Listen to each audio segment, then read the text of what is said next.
রবিবারের দুপুরই হোক বা সপ্তাহের অন্য কোনো দুপুর, কষা মাংস আর ভাত আমাদের সবারই খুব প্রিয়।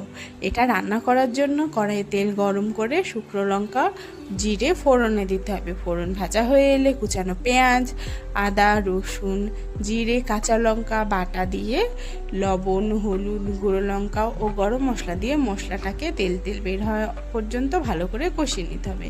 এখানে লবণ, হলুদ, গুঁড়ো লঙ্কা দিয়ে আগে থেকে অর্ধেক সিদ্ধ করা খাসির মাংস রাখা ছিল।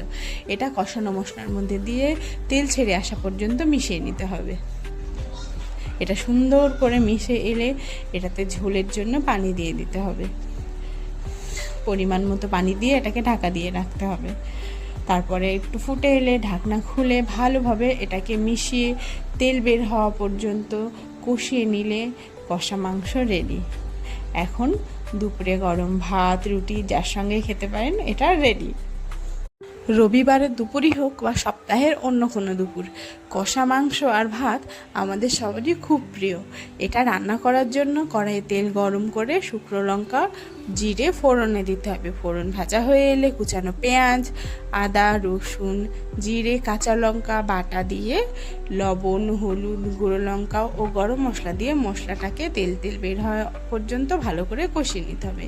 এখানে লবণ, হলুদ, গুঁড়ো লঙ্কা দিয়ে আগে থেকে অর্ধেক সিদ্ধ করা খাসির মাংস রাখা ছিল। এটা কষানো মশলার মধ্যে দিয়ে তেল ছেড়ে আসা পর্যন্ত মিশিয়ে নিতে হবে। এটা সুন্দর করে মিশে এলে এটাতে ঝোলের জন্য পানি দিয়ে দিতে হবে। পরিমাণ মতো পানি দিয়ে এটাকে ঢাকা দিয়ে রাখতে হবে।